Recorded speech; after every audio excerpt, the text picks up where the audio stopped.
Hi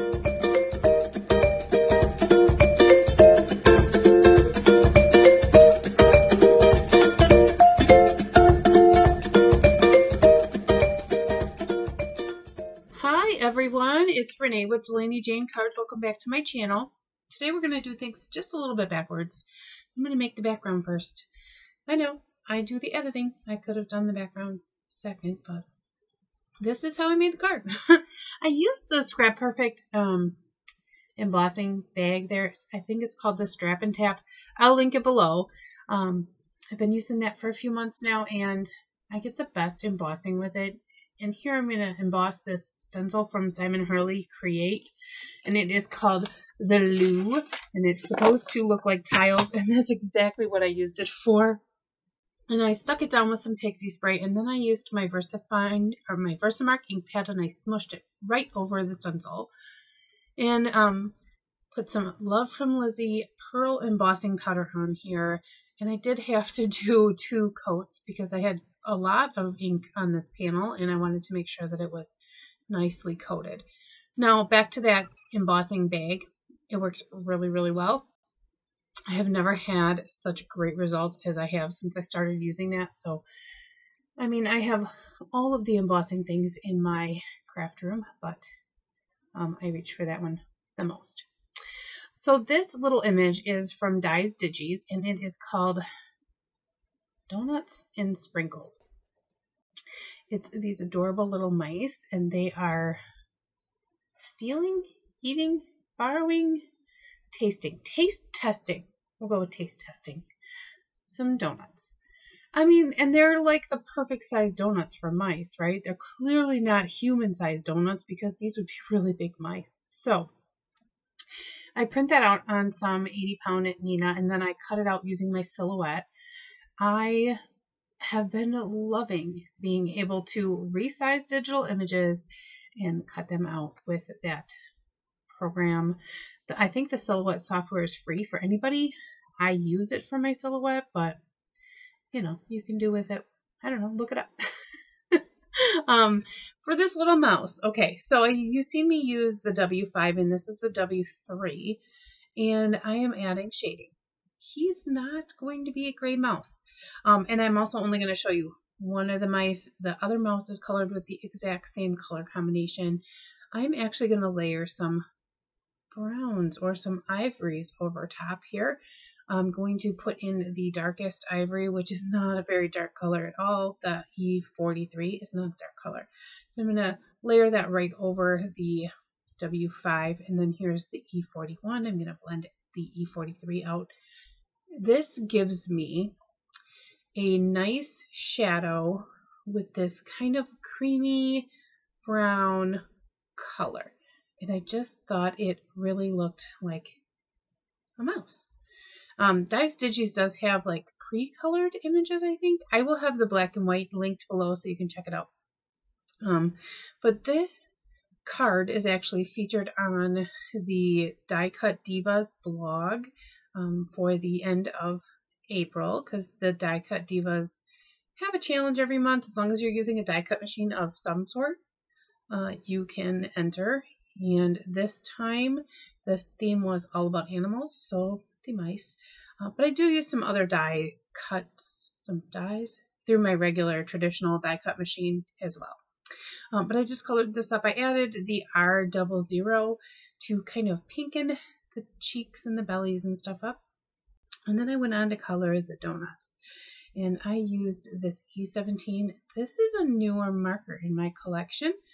I grabbed some markers, I would say it's already 2 months ago, maybe even a little bit longer, from Blick Art Supplies when they were having a pretty good sale. And this was one of the ones that I grabbed. And I have like all the E markers in that range, the teen range. So it was just kind of filled in that line of colors. But this is the E17, and I'm just adding some shading on these donuts. Here's the E15. These colors would be great for skin tone too, but I just thought cake donuts, perfect cake donut color. The E17, the E15, and then I believe the E11 is what I used for the highlight. It might have been E13, but one of those two. I'll show you here in just a minute. But I just finished up. It's super simple donut coloring. So while we're, E13.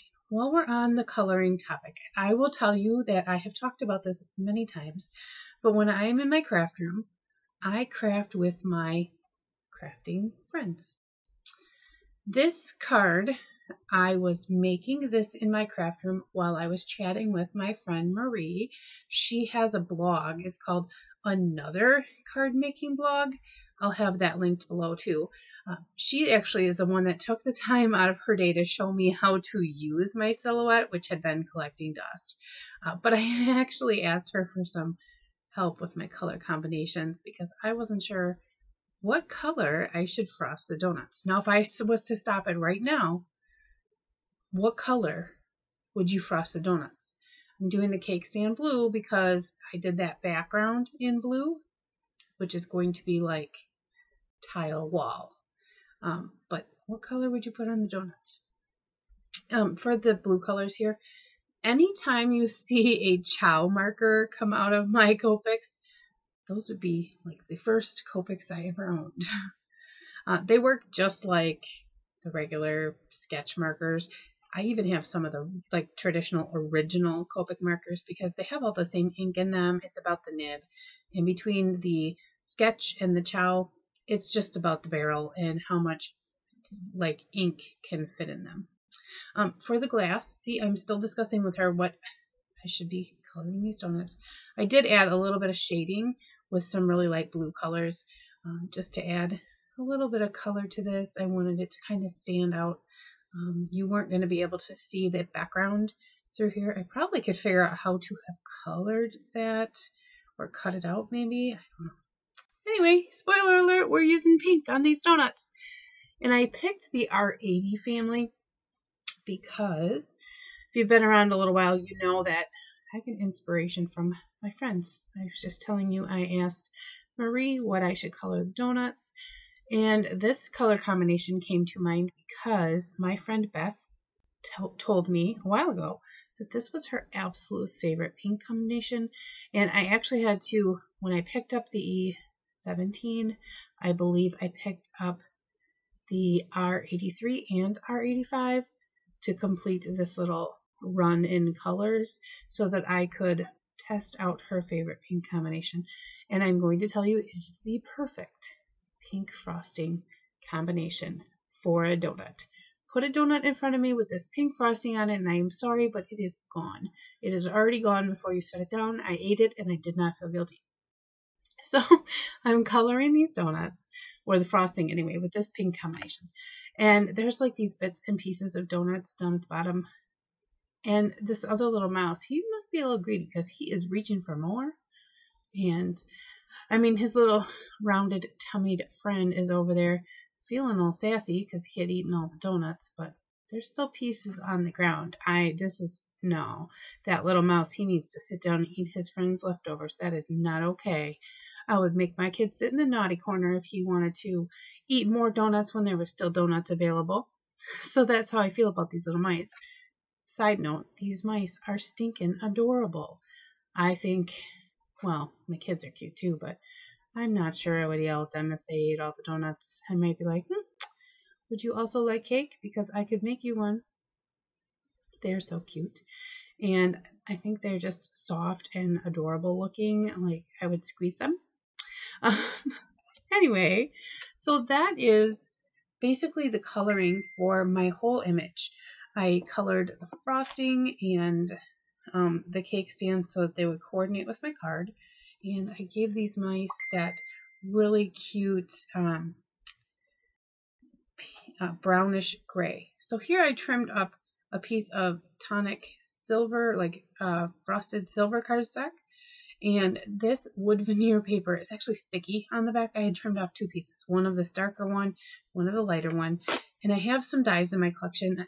The one with the rolling pin and I think the whisk is from La La Land, maybe. But it's actually real wood paper. And then I distress inked the little rolling pin just a little bit.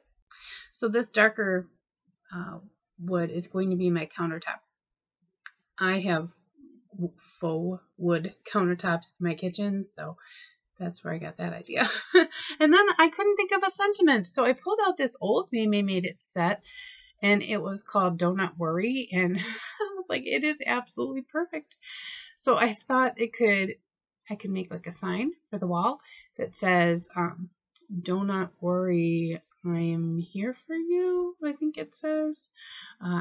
And the first time I stamped it, I didn't push my little paper all the way into the corner very well, so I had to redo this stamping because I did not do a very good job. So you will see me make no mistakes because of the magic of editing. And then I did trim this other piece of the wood grain. It's actually not just wood grain paper, it is wood, and back that so it looked like it had a little frame. So I'm going to build my card. I pulled out a piece of slate cardstock from Simon Says Stamp. I don't have much of this left, and actually what I do have left is already trimmed to a 2 size. So, I mean, that was nice. And then this wood is actually sticky back, so I pulled the paper, the release paper off and stuck that down. So now we have a wall and we have a countertop. We are building a kitchen, folks. Building a kitchen. I love that Love from Lizzie embossing powder. It is so pretty. It's the same color underneath, but it adds this really pretty pearly shimmer. And I thought that it was perfect for this. So I did put my mice in their little scene on some foam tape, and everything else is going to get adhered to the wall. I thought maybe this kitchen was one of those super organized kitchens, and they had hung their utensils on the wall, and well, that's what I'm going with. I also put this rolling pin down. I just thought it added another level of detail and dimension to have that kind of behind the mouse. And I was trying to decide where I was going to put these. You know, I have no idea where that spoon die is from. I have this little like plastic container in my drawer with my most used things, and it has like random stamps and dies that I have found that I have no idea where they go. That spoon was in there, so I have no idea. I added some of this Spectrum Noir shimmer pen over the glass of the pile of donuts, and then I added some to the donut pieces that are there at the bottom, and then added some white gel pen details and blackened up the nose and the eye with a black glaze pen. And then I needed to finish the inside, and that Made It set has like a buildable donut. So I stamped the donut, and then I stamped the frosting, and I wanted to make sure it was light and kind of easy to write over. Here are some still shots. I will have the blog for the Die Cut Divas listed below, as well as encouraging you to join their challenge, because they do a challenge every single month, which is super cool.